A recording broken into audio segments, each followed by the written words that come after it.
Live from Barclays Center, joined by Richard Jefferson, who is at his home in Los Angeles. Richard, Harden, Durant, we know it's a Stars League, and wow, was their performance special tonight. What stood out most to you about the win in Harden's debut? Congratulations, Nets fans. Congratulations. You don't know how long these moments last. You don't know when they come and when they go. But what stood out to me is that this team, when healthy, is going to be a problem. Now, do they have every single thing that is needed in order to be considered, the favorite or a team that's guaranteed to go to the finals? No, they have work to do. But boy, when I tell you that the entire league looking around seeing James Harden all of a sudden wake up and get 14 assists in his debut, to see Kevin Durant go for 42. And this is what I like. Kevin Durant is a scorer. Kyrie Irving, even though he is a point guard, is also a scorer. But what you know with James Harden is that he has led the league in assists. So he knows how to get himself involved. He knows how to get his teammates involved. So when everyone's talking about, okay, well, who's going to handle the ball? Who's going to do this? I think James Harden really running that point and allowing Kyrie and KD to be just dominant scorers and him being the person that kind of navigates his game, I think that could be a real problem. Well, I mean, no question about it. And, Richard, I think that was one of the things that stood out most, right? First few possessions out of the gate, Harden was all about distributing, breaking down his performance tonight as we take a look, Richard, what you see from James Harden. Well, again, that's what I was looking at. I was looking at, I said the role players, and I love what Joe Harris did. I love seeing Bruce Brown, that play late in the game where it was Harden to Durant. Then all of a sudden, Durant makes the right play and throws it to a wide open Bruce Brown. Those are the guys that have to knock down shots when you look at championship teams. It's the Bruce Brown. It's the Joe Harris, because the Stars are going to get attention. And with James Harden, Kyrie, these are guys that entire defenses, a team spends their entire practice and focus, how do we stop James Harden? How do we stop Kevin Durant?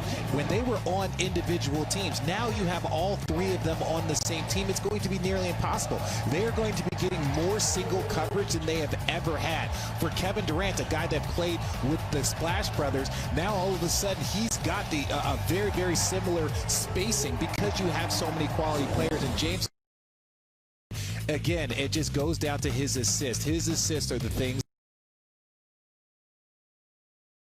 that are going to make this team run. Well, 32 points, 14 assists, 12 rebounds. You add in 4 steals as well. Did have 9 turnovers. And I like that was one of the first things he brought up to Michael Grady in his post-game interview, saying, I got to clean up the turnovers.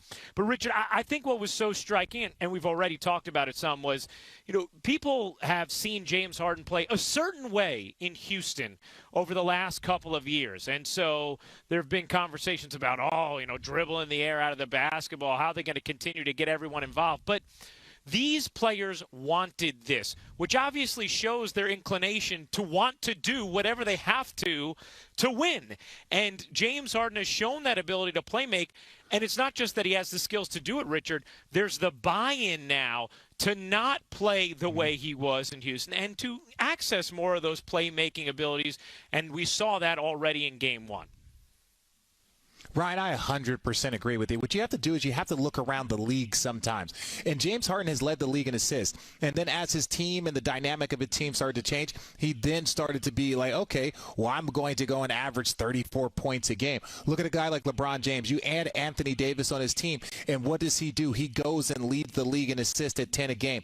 I really think that James Harden, even though we're in the very beginning of the season, could lead the league in assists if he chooses to play that way. And so when you ask James, what is your goal? Sometimes it's to be the leading scorer. Sometimes it's to be the MVP. These guys that are on this tier, when you talk about Kevin Durant and Kyrie Irving and James Harden and LeBron James, they can adjust their game. It's all a matter about what they want to do on the basketball floor. So if you tell James, James, we need you to average 25 and 10, or we need to average 26 and 11, he can go and do that, and pretty much with ease, especially with the arsenal around him. So I think this was a quick message to everyone on this team, everyone in this league, that look, they're going to be able to move the ball. They're going to be able to score. The next step that we're going to be talking about is how do they play that high-level team defense that's going to be needed when you're talking about the postseason. You know, Richard, during the game, I thought Sarah had a very poignant and simultaneously funny remark when she said, it feels like Kevin Durant is a veteran here now with all the attention on James Harden, the newcomer, and it sort of does, but you watch the performance tonight and you realize, yeah, it's still new and it's still special to watch his greatness in all of its glory. I stand by this fact, especially now that you see that Kevin Durant is 100% healthy. You see that James Harden might have been embellishing maybe, his conditioning and maybe his weight a little bit in Houston. Ultimately, the Nets have 3 of the top 10 players in the NBA, in my opinion. And so when you put these 3 players on the court together with a varying degree of skill, right? They can all handle the ball. They can all score one-on-one. They can all do so many different things. I think it's going to be interesting. And one point that I will add, when you have the 3 of them, you know, the relationship with the media can be a bit difficult in the New York area. But when you have 3 superstars that are able to split the responsibility, these are something that people don't think about. You know, it could be one day where James like, hey guys, I got it. KD, hey, no, hey, you guys go take a break. I got it. Kyrie, step up, is like, hey, you guys take it. So a lot of it is not just the responsibility that's going to be split on the court, but a lot of it too is the responsibility that can be split off the court and can allow guys to kind of decompress and not have so much media attention all the time. Well, Durant, 42 points, a season high, most in a game since Game 3 of the Western Conference semifinals back on May 4th, 2019. 16 of 26 from the floor at 4 rebounds, 5 assists. He's talked about wanting to clean up the turnovers as well. He had 6 of them tonight. But we saw that last highlight there, Richard, where he fed Bruce Brown, who's apparently has the clutch gene based on what we've seen from Bruce Brown in the fourth quarter over these last couple of weeks. But how about that, Richard? How about the way the rest of this team is able to play off of Durant and James Harden? Yeah, and I'm going to include a guy like Landry Shamet, and I think there's going to be a lot of attention on Jeff Green, and rightfully so. You already saw some of those smaller lineups that they were playing with where Jeff Green is at, I would say, kind of the 4-5. Kevin Durant is 7 foot. He's at the 4-5. And when you're talking about size, you're talking about James Harden at 6'6". That could be your point guard, your 2-guard, your 3-man, whatever position that you need. So that's going to be key for them.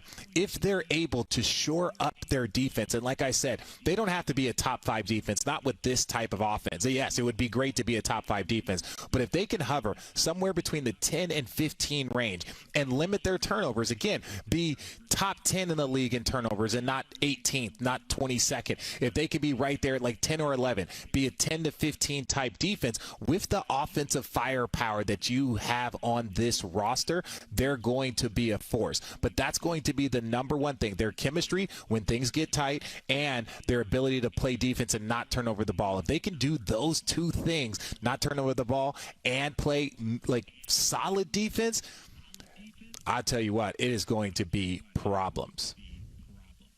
Richard's going to hop out of his debut, his first game with the team, and how he looked. Man, it was incredible. You could see him trying to figure out the best way to play early on. I felt like we all were overpassing, trying to make everybody comfortable, and then he just got into his mode of, being aggressive to score, and that opened up the whole game for all of us. So, glad he got his feet up under him, and he's got to keep plugging away, keep getting better each day. Was there an increase? I know he's new, and of course you're going to do a lot of talking there, but kind of increased communication across the board with the team so that you guys are locked in at the task at hand? Yeah, I mean, you got James, myself, Jeff, DJ out there, Joe, guys who've been in the league for a while. I think all of us, on the same page and communicating what we need from each other on the defensive side of the ball, especially on offense. I think we were moving and flowing a little bit on offense, based off our communication. We didn't have a play coming across half and guys were talking guys through actions, and same on the defensive side of the ball. So we're only going to get better at that, and it's going to take some time for us to build up that consistency of, how we want to play on both ends, but, it was a good step. Greg Logan with Newsday. KD, during his introductory press conference, James was asked what part of his game he needed to improve or emphasize or whatever. He said playmaking. And he in Houston, he kind of pounded the ball. But tonight, he moved the ball, and there were moments where when you and he and Harris were moving the ball, the defense was paralyzed. What do you think this kind of debut does for him? What message does it send in terms of sacrifice and how he's willing to play and yet be able to still step up and score? Yeah, I mean, James, he played the same way he always played, to be honest. I mean, he played the same way he was playing in Houston, you know, handling the basketball, being a pass-first guard, trying to get his guys good looks. You know, he played the same way. And, you know, coach put him at the point. I think that's his natural position, to be honest, his point and, you know, off guard, you know, combo guard. And, you know, for him to come out and get 14 assists, 12 rebounds for us at the point guard was key. Brian Lewis with the New York Post. Stephen, you and James have, what, I guess, 7 scoring titles between you, and Kai probably hit the most iconic shot in the last 10 years. I mean, when you have 3 guys that are so accustomed to leading teams, getting late buckets, big shots, what's the biggest key to making sure that all 3 of you can be as good or as dominant as you're accustomed to being, but still keep the main thing? Well, understand there's more than just us 3 on this basketball team. You know, we gonna need Joe Harris to continue to knock down shots, TLC. We're gonna need DeAndre to roll to the rim hard, and our bigs to come in and help set screens and rebound. And so I think it's a group effort, and that's gonna, you know, open up the floor for all of us. And you know, it's having high IQ guys who are unselfish, who, you know, want to make the extra passes. You know, we'll see how it plays out. You know, each game is different. I think we want to approach each game with that attitude of just all of us being who we are and being aggressive, but, you know, being on one string. And, you know, we'll see how it goes. Alex Schiffer with The Athletic. Hey, Kevin, obviously you and James have kept in touch and worked out together over the years, but it's been a while since you 2 were in an official NBA game together. Does the rapport you 2 have with each other kind of translate pretty quickly, given your ties, or did it take a couple of sessions for that to really get in full swing? No, I mean, like I said, having veteran guys and being in the league for so long, you done worked on so many different schemes and offensive actions. You kind of know how to play the game. And, you know, it's not just me and James. Jeff's the same way, DJ's the same way, Kyrie's the same way. You know, guys that have been in the league for almost 10-plus years where, you know, we could just – sometimes we don't even have to speak to know what we're thinking. And, you know, guys are, you know, just understand each other. And we've been studying each other for so long, scouting each other for so long. So that IQ is just there. You know, it's only going to get better. Malika Andrews with Each of our guys better, but he, you know, got to the line 15 times. He made threes, 12 rebounds, 14 assists, 4 steals. You know, we know what he is. He's a world-class basketball player. So we'll continue to build and get better and try to figure this out where everyone is, you know, a threat and we make each other better. Michael Grady with Yes Network. And Coach, in what ways did James exceed your expectations in a debut? Well, I just think, you know, he's had obviously a very strange start to the season, stop-start year. He's not in his best condition yet.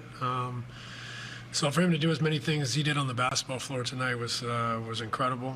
And, you know, it's great to get one under his belt and for him to kind of, you know, feel his teammates in the building, and we'll just keep building. But he was, you know, incredible for a guy who, like I said, is just trying to get himself in shape. And the guys, you know, around him and guys making plays, Bruce Brown, the big 3 late, you know, there's going to be a lot of talk about, you know, Kyrie, Kevin, and James. But, you know, how important are those other guys on the roster? Well, you know, it can't just be, you know, your top guy, your top 2, your top 3 guys. You know, you got to play team basketball. Everyone's got to be a threat. Everyone's got to play their role, know their role. And so those are things we have to figure out. But, you know, I thought I was exceptional tonight. You know, Joe played well. Bruce played well. You know, Jeff gave us some important veteran experience. And, you know, you go down the line and guys contributed. So it was, you know, I think a game that could have gone the other way. You know, we were... You know, it took us a while to find it and to pull away, but you know, it wasn't clean at all. It wasn't easy, but you know, that's a tribute to their team, and but we got a lot to build on. Brian Lewis with the New York Post. Hey, Steve, it's obvious it's only one game, short sample size, but I mean, when James says, well, you know, I'm going to facilitate, and I'm going to pass, and I'm going to make my teammates better and do all those things, it's different from saying it's actually going out and doing it. How encouraging was it for you to see the way he threaded passes, the way he rebounded, the way he did all of those things that he was saying he was going to? Yeah, I mean, I can't say I'm surprised. We've had a pretty big sample size of him doing that the last 6 to whatever many years he's been in the league. But it's not easy. You know, like we said, he's not in his best condition yet. He's joined a new group, you know, with basically no practice time and figured it out on the fly. So, you know, I think, you know, he had a bunch of turnovers tonight that are just because he's new to the team and group, and you're thrown out there in an NBA game where the other team's an excellent coach basketball team, and they're going to scheme and they're going to make it difficult. And so those types of things are normal. But all the things he did accomplish on the floor were incredible for his first evening. Malika Andrews with ESPN. Hey, Steve, I have two for you. First, when you were watching from the sidelines, could you see, oh, yes, I see how Kyrie's going to fit in here. Boom, it's going to be easy. Or were you looking at it saying, okay, maybe there's some things that we're going to have to grow and adjust to fit him in here too? I think we're going to have to continually find how it all works to its best level, to the most effective and efficient standard. But, you know, like throwing Kyrie in the mix makes us better.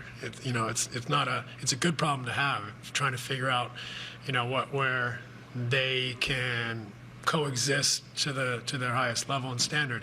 So I think it takes time. I think it's going to be an adjustment for everyone, but it's an incredible problem to have and something that I think we'll relish trying to decipher. And secondly, there was a moment where, you know, Kevin kicks out to Bruce Brown. You have James Harden, all smiles. Was this, I mean, where did this rank in terms of fun that you've had coaching a game this year? Because it sure looked like the players were enjoying themselves.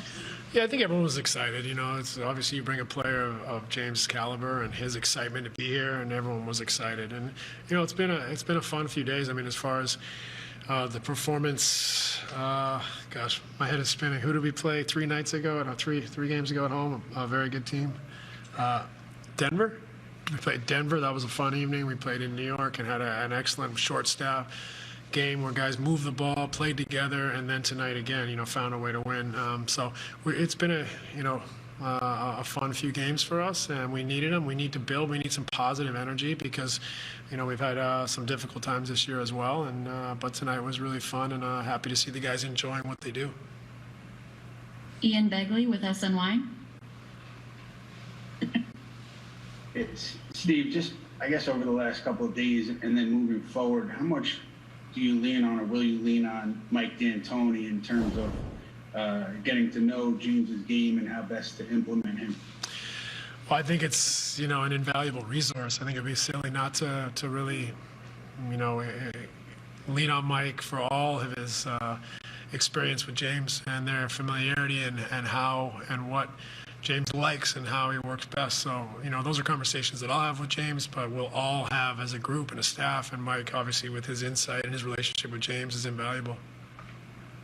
And last question will go to Mark Medina with USA Today. Yes, Steve, good to see you. Want to follow on a point you said pregame about how adapt